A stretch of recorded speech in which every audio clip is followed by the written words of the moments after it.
ባሉበት ራስ እንድታረጋቸው ባሉበት ከፍታ እንድትሰጣቸው ባሉበት ካንተ ጋር መገናኘት እንዲሆን አሁን ጸልያለሁ እጅ ትገለጥ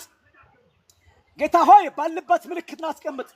የትም ጨለማ ይሁኑ የትም ሩቁ ይሁኑ የትም ስፍራ ይሁኑ ባሉበት እጅ ትገለጥ እባክህ ጌታ ሆይ አሁን ንካቸው አይኖቻቸውን ክፈት ልቦቻቸውን ቀይር እግሮቻቸውን ቀይር ኃይል ይለቀቅላቸው አሁን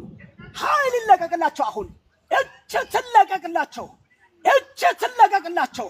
አሁን ኃይል ያስፈልጋቸዋል አሁን እጃችሁ ይለቀቅላቸው አሁን እጅ ይለቀቅላቸው ክንድ ይለቀቅ አሁን ኦ አባ አሁን መብረቅ ከሰማይ ደመርድ ኃይል ከሰማይ ይውረድ ባሉበት ቤት ኃይል ከሰማይ ይውረድ በተዘጋ ቤት መንፈስ እንደገባ በተዘጋበት ገብተ እንዳንቀሳቀስካቸው ቤት ውስጥ እየጸለሙ እያለሉ ተጨንቀው